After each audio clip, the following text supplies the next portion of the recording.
بسم اللہ الرحمن الرحیم. آپ کو پتہ ہے کہ اس وقت ایک بہت بڑا ایشو اس وقت جو ہے نا پورے ملک میں زیر بحث ہے. جو چیف جسٹس نے جتنی بہادری سے اپنا موقف جو ان کی سپیریئر جوڈیشری ہے سپریم کورٹ اور چیف جسٹس صاحب کے سامنے رکھا اور ان کے اوپر جو حالات گزرے ہیں یا ان کو جس طرح ڈرایا دھمکایا گیا ہے یا جس طرح اس کو اپنے کام سے روکنے کے لیے ان کے اوپر جو دباؤ ڈالا گیا ہے، سپریم کورٹ کی ریسپانسبلٹی ہے کہ وہ اپنے ججز کو تحفظ دے. لیکن مجھے افسوس اس بات پہ ہے کہ جو اس کے ذمہ دار ہے، جس نے یہ سب کچھ کیا ہے، یعنی آج سے 13 مہینے پہلے کس کی حکومت تھی؟ کون اس ملک کا پرائم منسٹر تھا؟ اگر کوئی اس کے بعد کیئر ٹیکر بھی آیا تو وہ کس کے کہنے پہ اور کس کے مشاورت سے بنا تھا؟ یہ سب چیزوں کی ذمہ دار شہباز شریف ہے اور انہوں نے انہی کی مشورے سے انہی کی انسٹرکشن سے یہ سب کچھ ہوا ہے اور یہ توہین ہوئے ہے ہماری عدلیہ کی اور عدلیہ کی معزز ارکان کی. اور یہ صرف ادھر نہیں ہوا، یہ پشاور میں بھی ہوا ہے، یہ پنجاب میں بھی ہوا ہے، یہ سندھ میں بھی ہوا ہے. لیکن یہ چیز جو بہادری دکھائی ہے، یہ قوم کی ہیرو ہیں. میں کوئی صرف سیاست کی بات نہیں کرتا. اگر عدلیہ عدالت اور ججز جو ہے نا وہ انصاف نہیں دے سکتے تو وہ معاشرہ قائم نہیں رہ سکتا. اور پھر اس نے جہاں جس کے خلاف شکایت کی وہی انکوائری کمیشن بنا رہے ہیں. چیف جسٹس صاحب مہربانی کرے، آپ کو اگر کسی سے گلہ ہے یا ہم سے کوئی آپ کو شکایت ہے تو بے شک آپ کی شکایت اور گلہ اپنی جگہ، لیکن میں سمجھتا ہوں اس وقت یہ آپ کی اپنی ادارے کی عزت جو ہے نا وہ داؤ پہ لگی ہوئی ہے. اس وقت یہ پورا انصاف کا نظام جو ہے نا اس وقت اس داؤ پہ لگا ہوا ہے.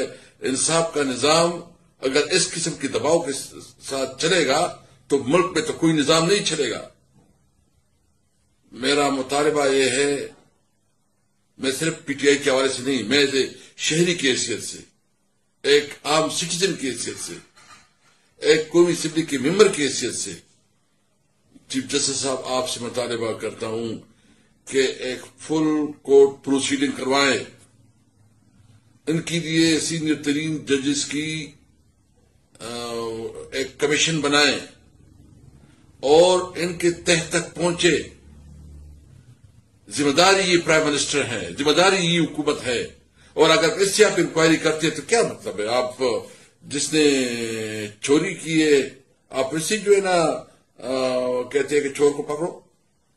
میرا مطالبہ یہ ہے کہ اس کے اوپر جو ہے نا ہائی جوڈیشل کمیشن بنا کے ان ججز کو انصاف دیا جائے، ان کو تحفظ دی جائے. اور صرف یہ بات نہیں کہ ان کو تحفظ دی جائے، یہ اس ملک کی تاریخ کا ایک ڈیفائننگ مومنٹ ہے. کیا ہم شہریوں نے، پاکستان کے عام شہری ایک جنگل میں زندگی گزاریں گے کہ ایک لاکھوں کنٹری میں؟ کیا یہ بنانا ریپبلک ہے؟ کیا ہمارے کوئی حقوق نہیں ہے؟ کیا یہ آئین اور قانون برائے نام ہے؟ میں بالکل یہ کہنا چاہتا ہوں کیٹیگریکلی کہ اس ظلم کے خلاف انشاءاللہ ہم پوری عوام کو موبلائز کریں گے.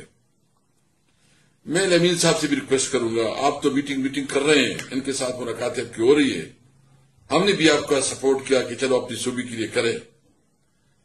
لیکن آپ کے ساتھی کیا کر رہے ہیں؟ آپ کو تو ابھی تک ایک آفیسر بھی نہیں دے رہے ہیں. ابھی تک آپ کی جتنی ڈیمانڈز ہیں کوئی 1 روپیہ پیمنٹ آپ کو نہیں کر رہے ہیں. انہوں نے تو آپ کو ہر صورت میں ناکام بنانا ہے.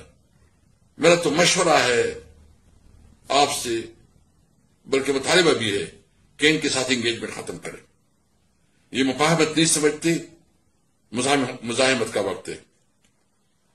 ہم نے آئین اور قانون کے لیے اور آئین کی سپریمیسی کے لیے ابھی نکلنا ہوگا.